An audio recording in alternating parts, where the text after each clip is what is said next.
Ima duhitara satyas tava vatsa sumajama sargamitam prabhavai swar brahma yisyantya nekada ima duhitara satyas tava vatsa sumadhyamaha sargamitam prabhavai swar brahma hisyantya nekada ima duhitara satyas tava vatsa sumadhyamaha sargamitam prabhavai swar brahma hisyantya nekada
Ladies?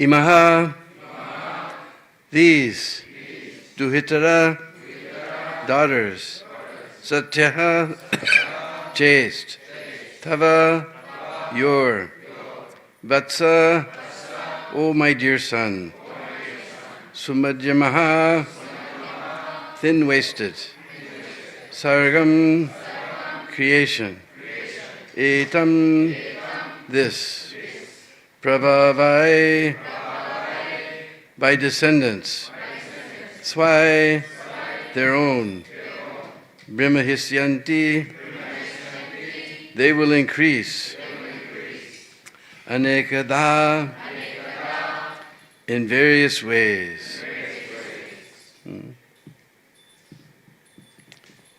So this is very sweet in Sanskrit. We always refer to a younger person as Vats. You know Vats means calf. Because as soon as we see a calf, then automatically Vatsalya Ras comes pouring in our heart. So we always refer, in Sanskrit, we always refer to a younger person younger than us as Vats. Very sweet. My dear son. Translation, Lord Brahma then praised Kardama Muni's 9 daughters, saying, all your thin-waisted daughters are certainly very chaste. I am sure they will increase this creation by their own descendants in various ways. Translation, please repeat. Lord Brahma then praised Kardama Muni's 9 daughters, saying, all your thin-waisted daughters are certainly very chaste. I am sure they will increase this creation by their own descendants in various ways. Purport by His Divine Grace, A.C. Bhaktivedanta Swami Srila Prabhupada. In the beginning of creation, Brahma was concerned more or less with increasing the population. And when he saw that Kardama Muni had already begotten 9 nice daughters, he was hopeful that through the daughters many children would come who would take charge of the creative principle of the material world. He was therefore happy to see them. The word Sumadhyama means a good daughter of a beautiful woman. Actually, we can understand Sumadhya. Madhya means middle. Sumadhyama. Pure Prabhupada translates thin-waisted. If she has a thin waist, a woman is considered very beautiful. All the daughters of Kardama Muni were of the same beautiful feature. So actually this is the standard in the material world. We think that if a woman has got very thin waist, then she's very, very beautiful. But actually one devotee, he was president of Hawaii Temple. He's no longer in this world. My dear godbrother, Sukadev. We served together. I was in Portland, Oregon. He was in Seattle, just above us. So he's a very dear godbrother. So he was also president of Hawaii Temple for some time. So he said one time after the class, Srila Prabhupada came out of the temple, and there was 2 of his lady disciples who were very, very big and pregnant. And Prabhupada smiled at them like a grandfather smiles at the granddaughter. And he said, a tree, when it is full with fruits, it is most beautiful. He said, and a woman, when she's full with child, she is most beautiful. And somebody said, and Prabhupada, disciple, when is he most beautiful? And Prabhupada became very grave. You do not know it? You do not know it? Everyone froze. Everybody was silent. Then Prabhupada said, when he follows the order of his spiritual master, then the disciple is most beautiful.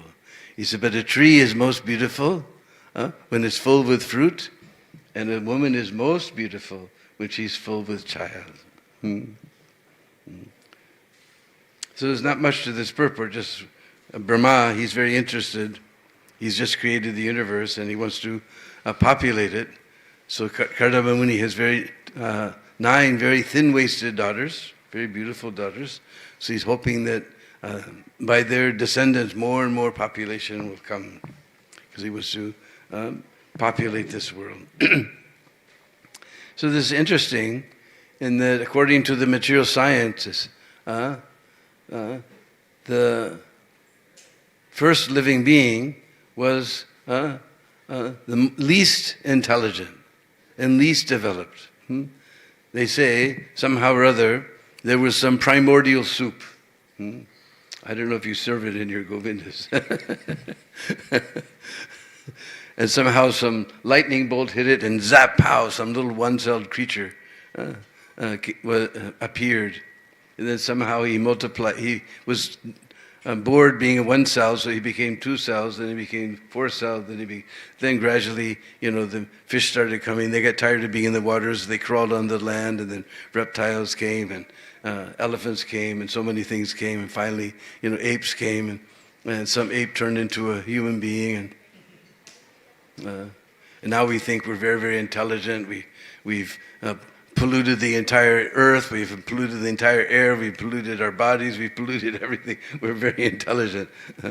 But actually, here we see that the first being in the universe was the most intelligent, which makes sense. Because if we're making something, then we need somebody with great intelligence to make it.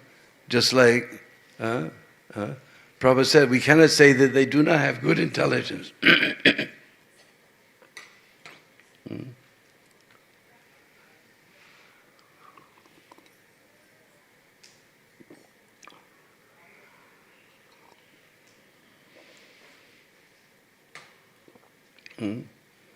But their intelligence is meant for sense gratification. Just like one time I was at my auntie's house, and one of her daughters was going on and on how for Christmas she got this bed, you can move it any way, it moves up and down and this way and that way, and sometimes when it's warm it becomes cool, and when it's hot, when it's cold it becomes warm. It's just going on and on. I'm just amazed how somebody with some intelligence came up with this thing, but just for sense gratification. So somebody who's very intelligent invents something. So it makes more sense that the first being in the universe was the most intelligent. He's so intelligent just by chanting a mantra, whole planetary system. He chants 14 mantras and the 14 planetary systems appear. Mm-hmm. So we see here the most intelligent being in the whole universe, Lord Brahma. He's anxious for the good population. Mm-hmm. We read in Bhagavad Gita that if the things are topsy-turvy, then we get Varna Sankara. And we see the whole world is upside down. They can't even figure out what sex they are. So everything is so completely upside down in this world. Completely crazy situation.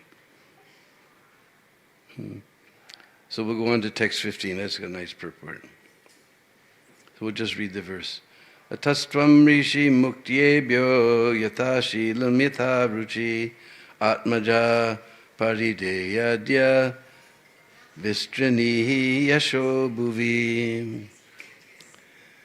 Therefore today, please give away your daughters to the foremost of all the sages, with due regard for the girl's temperaments and likings, and thereby spread your fame all over the universe. Purport. The 9 principal rishis or sages are Marichi, Atri, Angira, Pulastya, Pulaha, Kratu, Brigu, Vasist, and Atharva. All these rishis are most important, and Brahma desired that the 9 daughters already born of Kardama Muni be handed over to them. Here 2 words are used very significantly, Yatha Shilam and Yatha Ruchi. The daughters should be handed over to the receptive rishis, not blindly, but according to the combination of the character and taste. That is the art of combining a man and a woman. Man and woman should not be united simply on the consideration of sex life. There are many other considerations, especially character and taste. If the taste and character differ between the man and woman, their combination will be very unhappy. Even about 40 years ago, in Indian marriages, the taste and character of the boy and girl were first of all matched. Then they were allowed to marry. This was done under the direction of the respective parents. The parents used to astrologically determine the character and tastes of the boy and girl, and then when they corresponded and the match was selected, this girl and this boy are just suitable, and they should be married. Other considerations were less important. The same system was also advised in the beginning of the creation by Brahma. Your daughter should be handed over to the rishis according to taste and character. According to astrological calculations, a person is classified according to whether he belongs to a godly or demoniac quality. In that way, the spouse was selected. A girl of godly quality should be handed over to a boy of godly quality. A girl of demoniac quality should be handed over to a boy of demoniac quality. Then they will be happy. But if the girl is demoniac and the boy is godly, the combination is incompatible. They cannot be happy in such a marriage. At the present moment, because the boys and girls Oh, no wonder I'm having trouble. Excuse me. Oh, now it looks clear. At the present moment, because the boys and girls are not married according to quality and character, most marriages are unhappy and there is divorce. It is foretold in the 12th canto of Bhagavatam that in this age of Kali, married life will be accepted on the consideration of sex only. When the boy and girl are pleased in sex, they get married. And when there is deficiency in sex, they separate. That is not actual marriage, but a combination of men and women like cats and dogs. Therefore, the children produced by the modern age are not exactly human beings. Human beings must be twice born. A child is first born of a good father and mother, then he is born again of the spiritual master and the Vedas. The first mother and father bring about his birth into the world. Then the spiritual master and the Vedas become his second father and mother. According to the Vedic system of marriage, for producing children, every man and woman was enlightened in spiritual knowledge, and at the time of their combination to produce a child, everything was scrutinizingly and scientifically done. Om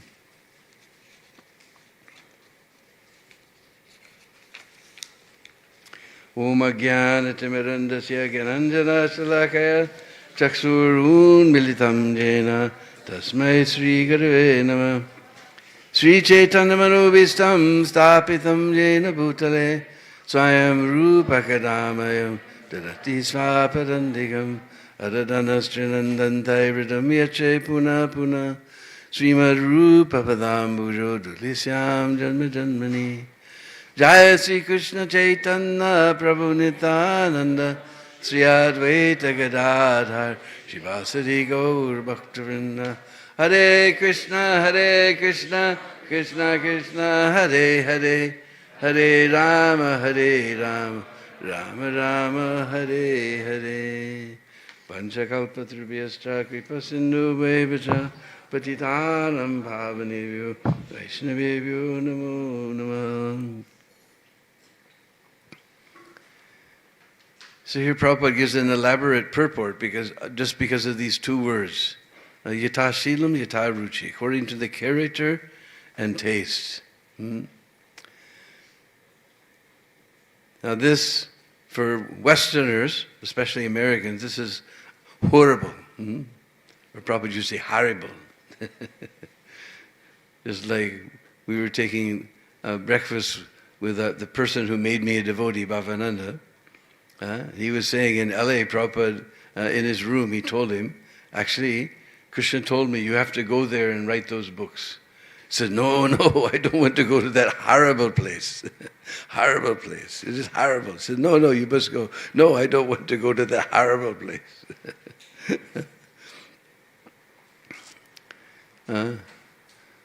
That somebody should decide their marriage, especially in America. They think it's between her and me and nobody else. It's our business, nobody else's business. But actually, the building block of society is the family. The most basic unit of society is the family.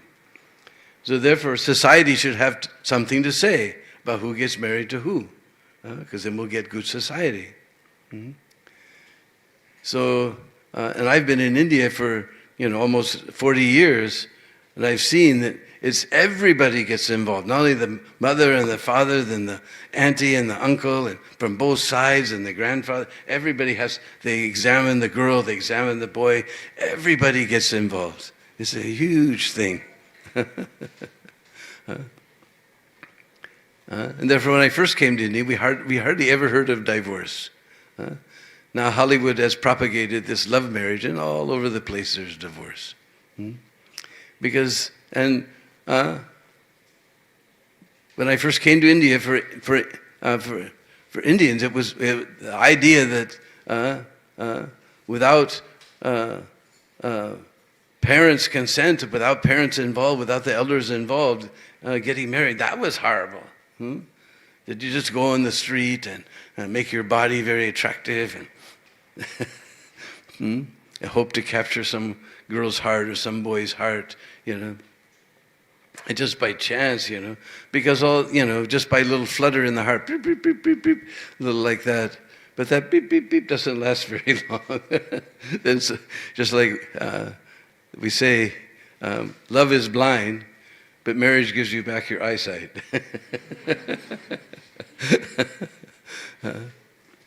When you're young, you don't know anything. The parents and the grandparents and uncle, and they all been through the mill. They know all the things. They know how to combine properly so that the marriage will be last and the society will be very peaceful. Now we see it as completely haphazard situation everywhere in the world, even in India. I've been there for 40 years. I watched it. What the Arabs couldn't do in 800 years or 700 years of domination, and the British couldn't do in however many years they were there for, 50, 100 years. Bollywood has done in just 50 years. Completely destroyed Indian culture. Because this is a scientific way. We want to have a peaceful society so everyone can live together peacefully and we can prosecute Krishna consciousness. This is the real goal. Now the goal, just like we were listening to my aunt's daughter go on and on, a cousin, I guess, go on and on about this bed that folds any way you like it and it becomes cool, it becomes hot, They're just interested in sense. Their whole goal of life is to enjoy. Nobody's being taught that this material world, temporary place, and you should do your duty, because marriage is actually a duty. We're just thinking it's for sense gratification. But in Vedic life, in Vedic concept, everybody's interested in duty. Now in the world, everybody's interested in rights. We want this rights, that rights, women's rights, black rights, minority rights. Everybody's interested in rights. But Vedic culture is interested in duty. Marriage is not for sense gratification. The sense gratification goes away and just, that beep, beep, beep, it goes away very quickly. And then you're stuck with whatever you got. And when you're young, you don't know anything. The parents, they help you and can assist you. It's a very, very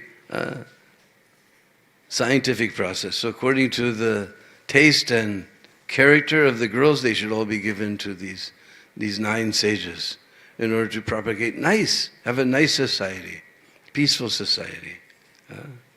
This is the, Prabhupada said, you see, here in the beginning of the universe, this was being practiced by even Lord Brahma, that according to their taste and character, we should combine them together and create a very nice society so that we can prosecute the real goal. Real goal is not to enjoy, because everything in this world gradually gets dull. Even before I became devotee, I had come to this conclusion. I saw that, that if you enjoy something too much, then after a while it doesn't make it anymore. When I grew up, the television commercial was, smoking more, enjoying less, smoking more, enjoying less, come up to cool. And Prabhupada said, it is fire. And he's saying cool. So I've seen how everything gradually deteriorates, and I saw that we're never satisfied. It's too hot, it's too cold, it's too this. It's always never exactly right. I was noticing all these things, even as before I became a devotee. So, and Prabhupada said, actually, just like one time there was a boy, he lived in somewhere in Arizona. At that time there was no temple there. And somehow passing through LA airport, he got a book. And he read the book and he liked it very much. So he wrote to the BBT and he got more books. Then gradually they sent him beads and they told him how to chant. And they told him how to, get a nice picture of Krishna and offer his food. And he began doing all these things, even without any temple around. And then they wrote to him that Prabhupada's coming to LA, you should come. So he came. And I had just come down from Portland Because whenever Prabhupada was in LA, I would try to come down to Portland and come down to LA to get Prabhupada's association. So that morning they invited me to come on the morning walk with Srila Prabhupada. He used to go to Venice Beach on his morning walk. So naturally they invited this boy to also come along. So we were walking on the beach, and suddenly this little boy piped up. He said, Srila Prabhupada, I heard that wherever a pure devotee stays, then all material enjoyment gradually goes away. And Prabhupada dug his cane into the sand, and he turned to see who had spoken this question. And he saw this boy, and he said, we do not say do not enjoy. You were not in the kirtan this morning, chanting the Lord's name? That was not enjoyment? Oh yes, Srila Prabhupada, that was enjoyment.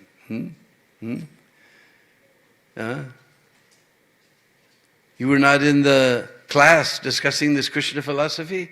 That was not enjoyment? Oh yes, Prabhupada, that was very enjoyable. He said, yes, this is enjoyment like a human being. And this drink and dance all night in the disco club, that is enjoyment? Oh no, Prabhupada, that is not. No, that is enjoyment like cat and dog.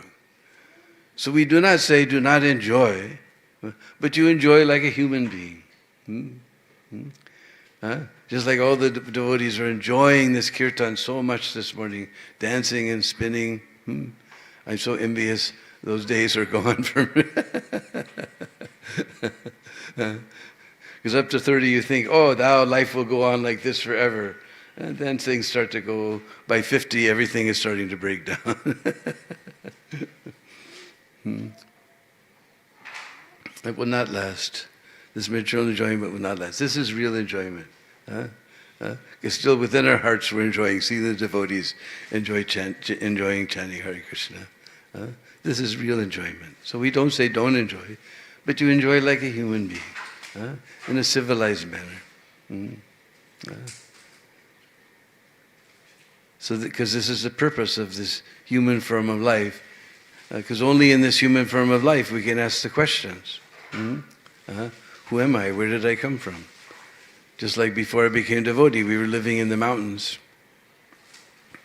And somehow or other, my birthday came on a full moon. So we all went up on top of the mountain. We were living in the mountains, so we went on top of this big hill. And we took certain things to enlighten our consciousness, so-called enlighten our consciousness. And you know, in this mountains, just like here, I'm shocked, in Sydney we can hardly see, luckily we can see the moon, but we hardly any stars we can see, We were just at the Recharge Festival in New Zealand, and we were way out in the woods. And my dear Arjun Bhattacharya, who grew up in Calcutta, he was just shocked.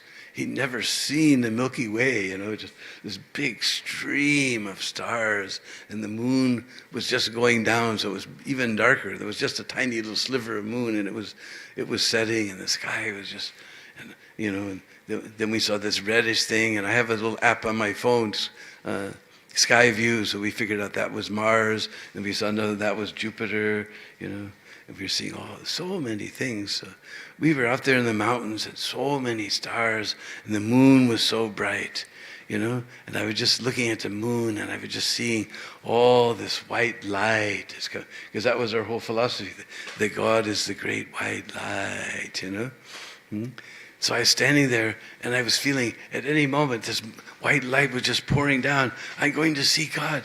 I'm going to see God any moment. And then somehow I peaked, and everything turned around. Instead of seeing God, I was seeing what God was seeing. I was seeing what God was seeing. This dirty hippie boy, because there was a lake we used to bathe at, but that was the Boulder City water supply. So they caught one devotee, and they put signs all over the place, and they made the devotees put up, caught one of the hippies rather, not devotees, and thou shalt not bathe in this lake, so many things. So we used to sneak down to University of Colorado in Boulder campus and take a bath, once a week or so. This dirty hippie was there, hair all over the place, stoned out of his mind, staring at the moon. And I said, I've been in this world for 2 decades. And this is what it's come to, standing on a rock, staring at the moon. And I don't know who I am, where I came from, or what I'm supposed to be doing. These are the questions that we can ask in this human form of life. The dogs don't answer these questions. We see no dogs or cats have come to our class today. So only as human form of life we can ask these questions. I think 2 decades, that was my 20th birthday, 2 decades I've been in this world and I don't know anything. Shortly after that I met the devotees, and just Prabhupada's introduction to Bhagavad Gita as it is answered all the questions in my heart. And I became a devotee.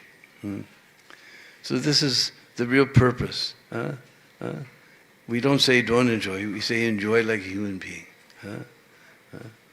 You chant, you dance, you feast, and associate with the devotees. See these most charming deities. You're so lucky to serve these nice. They're so charming, Radha Gopinath. It's so special. Prabhupada brought them here on the plane next to him. This is so amazing. So last night we went someplace, somebody's house, and their mother's name was Asha. So Asha means hope. And there's a place in Nandagam called Asheshwar Mahadev. Because you may know this Nandagam hill is incarnation of Lord Shiva. We call Nandishwar Parvat. Because Lord Shiva, he performed great penances and austerities for very, very long time. And then Krishna appeared and said, what is it that you desire? He said, I know that end of Dwapar Yuga, you're going to display your pastimes here. So I was hoping maybe I could become a stone, or maybe he thought that maybe that's too much to ask. It's just a piece of dust and I can see your pastimes. And Krishna said, why stone or dust? You become a hill. My Baba will build his palace on top of your hill. So this hill is Nandishwar Parvat, and on top of this hill is Nanda Bhavan, Nanda Maharaj's palace.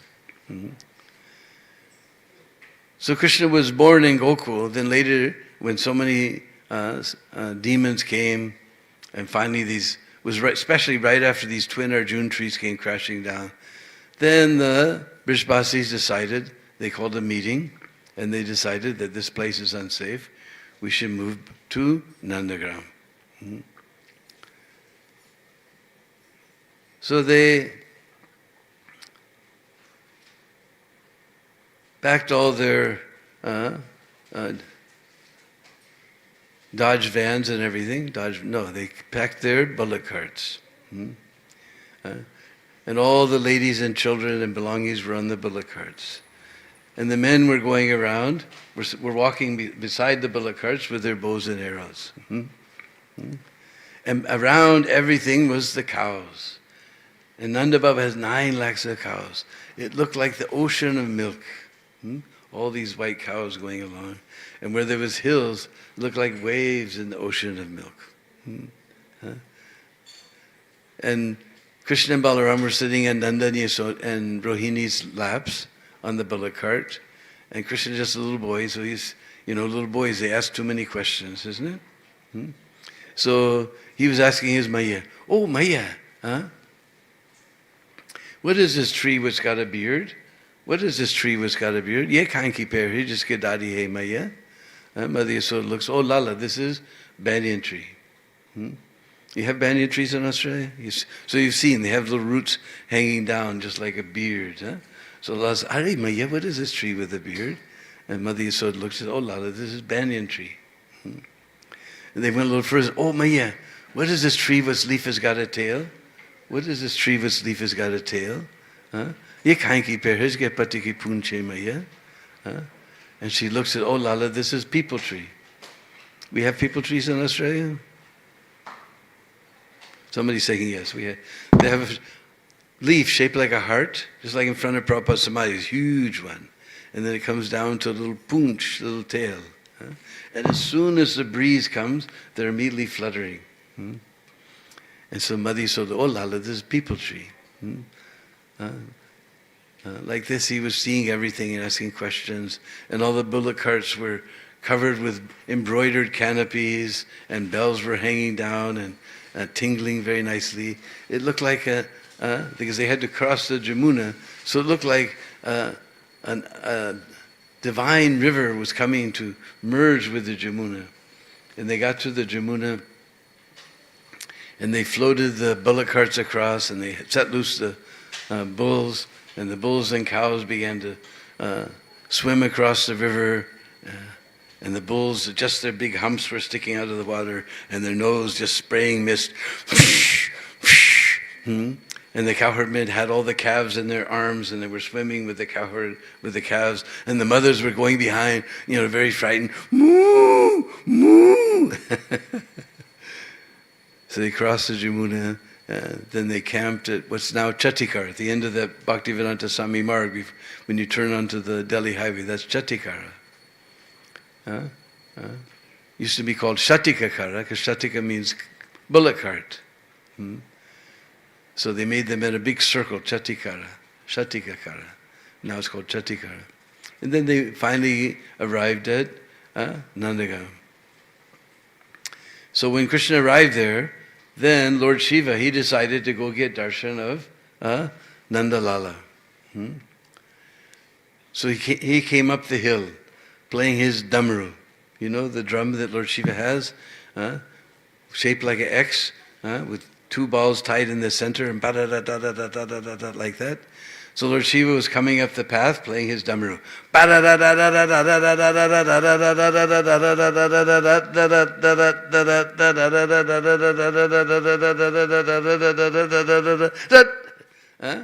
So Mother Yasoda heard all this racket. She came outside and she saw this horrible yogi. Whole body covered with rock. You know rock?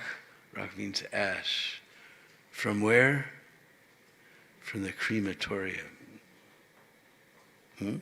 And around his neck there was this samp, snake, and bichu, scorpion, and makari, spider.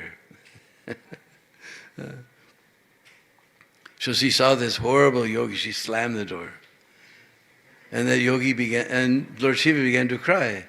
Are Maya, I came to get darshan of your Lala. Mera Lala tuko dekhega to dar jayega. If my Lala will seize you, he'll become frightened. You please leave this place. No, Maya, I came from very far away. I came so far. Bahut dur se aaya. Just like there's one forest of Vrindavan, it's so far, it got lost, it got so far away, it's in South Africa, Durban. That's the Durban.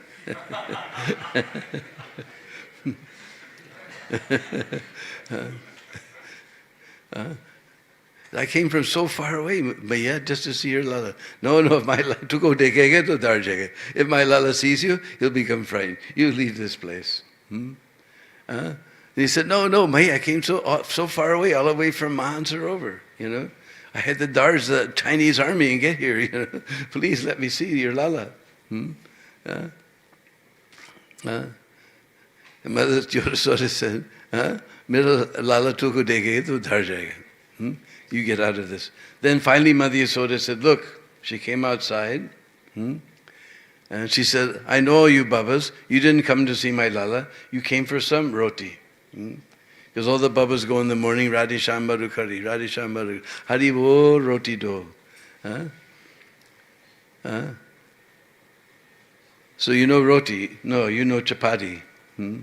Flat, and our Gujarati friends make it just like a piece of paper, But in Braj, we don't use this like this. Nice and thick, with homemade butter and ghee on top.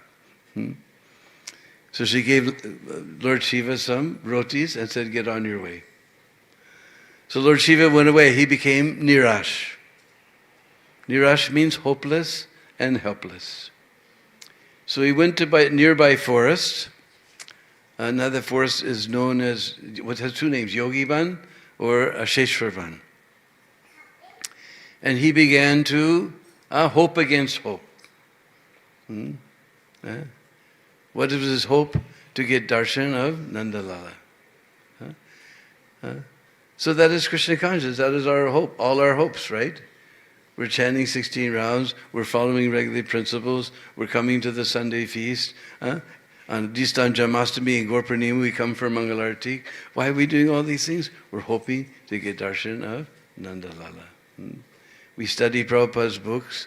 We associate with devotees because we're hoping to get darshan. Hope means asha. So that is the greatest of all hopes. That is the Lord of all hopes. So he became known as Asheshwar Mahadev. That is the Lord of all asha. That is the Lord of all hopes. So then Lala began to cry. And everything Mother Yasoda did to stop him from crying got failed. And all the older gopis came. And they somehow or other tried to calm Lala down, but nothing could stop Lala from crying. But there was one older gopi, Budi Gopi. Budi Gopi thi, lekin Buddhiman bhi thi. She was very intelligent. She was older gopi, but she was very intelligent. She says, somebody has put an evil eye on your Lala. In Hindi we say, nazar. Evil eye. Somebody has put evil eye in your Lala. Just like I used to sit in the Bhagavatam class and I had the book and I go to the back and I'd see all the Devanagari. And I learned all the scripts, by looking at the verse and seeing all the akshars, and I learned the Devanagari. So in the old days, when we used to be the Mayapur Vrindavan festival. We used to spend 2 weeks in Mayapur and 2 weeks in Vrindavan. And everything was arranged. Now you make your own arrangement. Those days, we all flew on the same plane. We had kirtans at 8 miles high. And, they'd have buses waiting to take us, and we all came on the buses. So we got to the Delhi airport, the buses were waiting there. We all got on the buses. And I was going along and I was looking at the truck in front of us. And I saw on the back of that truck, because I could learn the Devanagari, it said, Buri Nazar Wali Teri Mu Kala. No? That who's giving us evil eye, your face is going to be black. So somebody has put Nazar on your Lala. So who came here? Mother Yasoda said, well, Upananda came, Abhinanda came, and this horrible yogi came, whole body covered with rock. And on his neck there was samp, bichu, and makari. So where did that yogi go? That yogi's put nazar on your Lala. So I don't know, I gave him some rotis and sent him away. So the gopis spread out all around the four sides of Nandagram. Looking for that yogi. And finally they came to Asheshwarvan. They saw this yogi sitting there in meditation. And they said, Chalare yogi Nanda Bhavame Yasmat Mahabulave Baki Lala ko nazar lagi topi rainon karave. They're just like when you come on Prikrama with me, we're telling you all day long, chalo, chalo, let's go, let's go.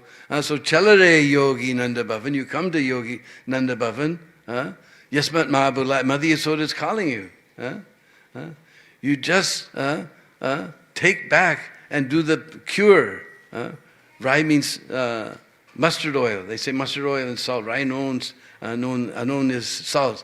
So they say mustard oil and salt cures this buri nazar, this evil eye. So Rai non karave. So they grabbed Lord Shiva, they brought him there to Nanda Bhavan. And Mother Yasoda opened the door. Lala got his darshan of Lord Shiva. Lord Shiva saw Lala, then she slammed the door, and Lala began to cry again. Are Lala, you got your darshan, now you... No, she came outside. She said, Baba, you got your darshan, now you stop this Lala from crying. Are Maya, only one way to stop this Lala from crying. When your Lala's foot will come on my head, then his crying will be cured. And Maye said, nahi, nahi. Huh? Huh? In Hindi, when we want to say no, then we say nahi, almost like old English, nahi, nahi. Huh? Nahi, nahi. Huh? And all the older gopis, you know how to say yes in Hindi? Ha. Huh? I learned that when I first got to join Vrindavan Temple. We went on life membership. And we went to Mr. M.C. Goyal in, what is that city called? Meerut. To see if he could make some, and point us to some people to make as life members. So we were talking to him, and the phone rang. Those days there weren't mobile phones, It's the actual phone rang. So he picked up the phone, and I said, Sach bol raha hu, jhoot nahi bol raha hu. I'm telling you the truth. This is half of the conversation that I heard. Hein? Ha. Hein? Ha. Ha. Hein? Ha. Ha. Acha. Acha. Acha. Acha. Acha. Ji. Ji. Ji. Hein? Ha. Namaskar. So all the older gopis said, ha. And Mother Yasoda said, nahi, nahi, nahi. And all the older gopis said, you're not very convincing. Mother Yasoda said, nahi, nahi, nahi. And all the gopis said, so the ha's won. So Mother Yasoda picked up her lala and brought him outside. And he put his foot on Lord Shiva's head, and Lord Shiva began to dance.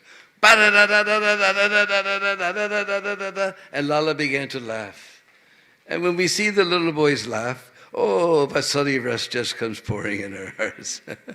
So all the gopis said, Re re yogi nanda bhava me, brij me bason kije.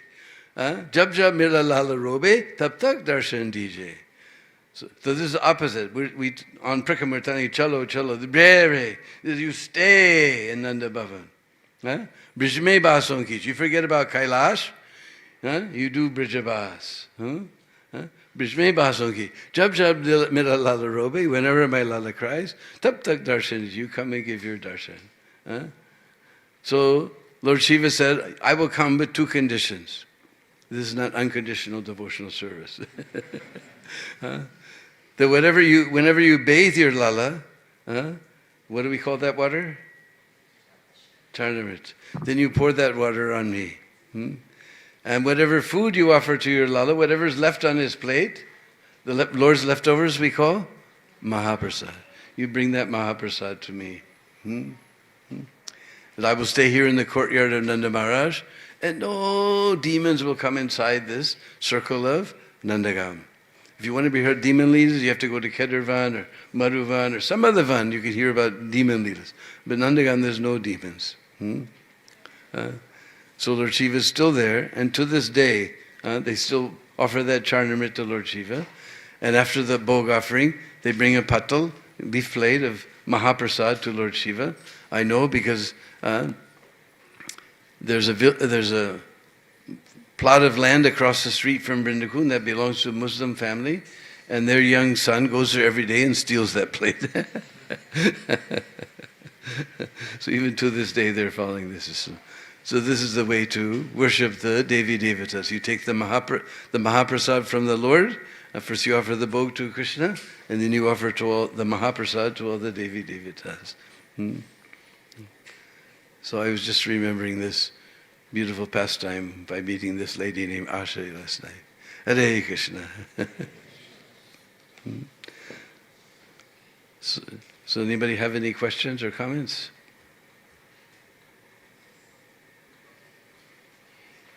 Everyone fell asleep in my class. So then we have our two books, Braj Leela Part 1 and Part 2. This pastime is there. Many other pastimes are all around the Braj Prikama, all the pastimes. And no formal writing, but the way I talk, that's the way the book is. So Part 1 was a bit smaller, so that's $15. And Part 2 is bigger, so that's $20. Or if you buy the two of them together, that's $30. And I'm here to autograph them. Hare Krishna. So if no questions, we can fall down at the very soft and wonderful lotus feet of the great spiritual master who's taught us how to really enjoy. Hare Krishna. Srila Prabhupada ki.